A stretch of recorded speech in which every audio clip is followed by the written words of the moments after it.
that's been a really critical issue that is brewing up for the auto industry, and that's the shortage of rare earth magnets, rather, which not just India but globe across the countries used to import from China. And we have had a very heavy dependence on that because China used to control now 70% of the extraction of these minerals from their land, and 90% of the refining capacity actually stays within China. What China has done, they have gone ahead and actually make these exports with some stricter norms, where they are saying and actually telling the countries to come up with new disclosures. Specifically, case for India stands where they are now telling the Indian companies to come up with a certification and tell them that why do they need these rare earth magnets, and also specify that these are not getting used for the defense purposes. When it comes to some of the global countries, yes, of course, a lot of these auto companies specifically have highlighted this issue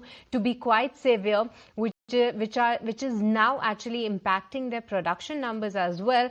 And the countries and the heads rather are now working on a deal that how this issue can be solved. What some of the reports are also suggesting that for European as well as some of the automakers within US, there has been some bit of a relaxation in terms of these exports. But yes, the US-China trade deals and talks rather are underway, and some of the experts do believe that a positive outcome on the export of the rare earth magnets could be in work. But the key to note is that it's not just the automotive industry that will get impacted because of this issue. It's a whole host of other industries as well, like from airlines to EMS. They are heavily dependent on these particular magnets rather. But let's deep dive more into that, and we are being joined by Peter McGuire, who is the CEO of AustraliaTrading.com. Hi Peter, great to be speaking with you. And firstly, you help us understand that how significant is China's dominance in the rare earth supply chain, and what does it really mean for the industries overall? And Peter, is there really stands a chance where countries can go ahead and find an alternative supplier? Morning, Sri. I think a couple of things. First off, yes, its dominance is very, very significant, and we can't take our mind off that. China accounts for roughly 70% of the world's production of rare earths. We all understand the implications and how they operate from the technologies. You've got headphones, you've got laptops, you've got smart watches, you name it, all of that side. Then you've got the electric vehicle. Then you've got more forms of technology from weaponry and from aircraft and all of those sort of, not only manufacturing, but the impact that that can have, again, as you highlighted, to the automakers in the States. Peter, that's the view coming in. But Peter, given the latest round of talks that we've seen between US and China in London last evening, they're expected to spill over to today as well.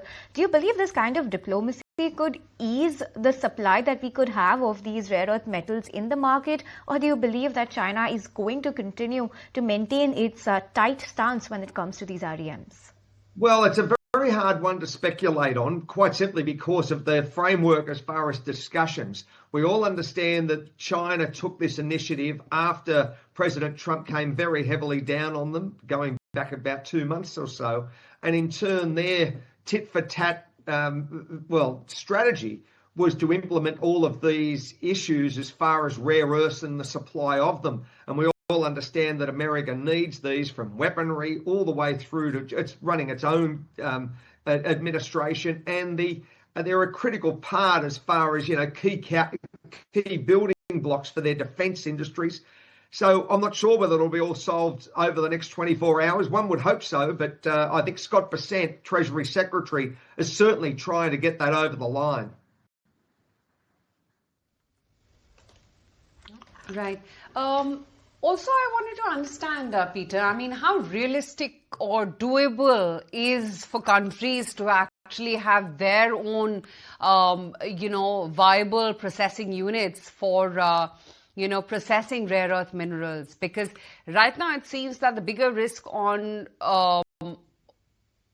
the bigger risk right now seems to be processing of rare earth minerals rather than actually mining, because it seems the concentration right now is as high as about almost 90% with China.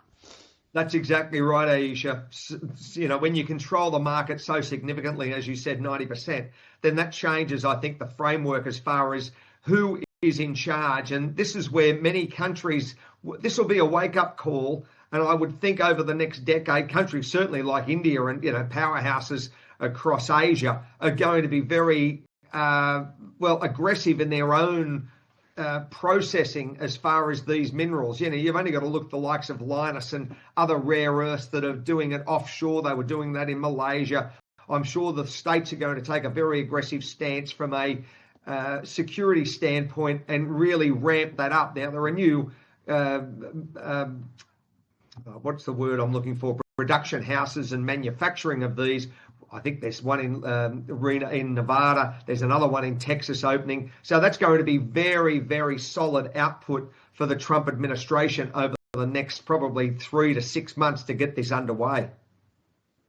Peter, what we understand that it's not just China which have the reserves of these rare earth minerals. It's Brazil as well as Australia, which have a significant reserves, and Brazil, for a matter, has 20% of the global rare earth minerals reserve as we speak. But in that too, some reports are highlighting that China has a dominance and they have the stake in some of these companies in Brazilian market. Give us some sense that do you believe that going ahead, some of these countries can emerge and try to work on their processing units? Is that doable really? I think it is, and I think if I look at it from an Australia standpoint, I mean, you know, the land mass alone, and like, you know, Brazil, massive land mass, and similar to India, that would be a pathway forward. So you would have to think that if you've got the metals in the ground, the next step would be who's in charge of them? Have you done sales over the years? Is this going to be renegotiated? And these are all factors that I think are going to play out, and that's where President Trump's leaning towards. So there's, you know, talk, if you look at, you know, the Darwin port in Australia, they want to, you know, renegotiate those sort of trade deals or those sort of deals as far as ownership where the Chinese are involved. So, yes, I think this is real brinkmanship when it comes to geopolitics, and watch this space. I think it's going to be very hotly contested for many years to come. We understand that Vietnam and Malaysia, they seem to have some sort of capacity, even though it's restricted. They seem to have some sort of capacity in the production of these REMs.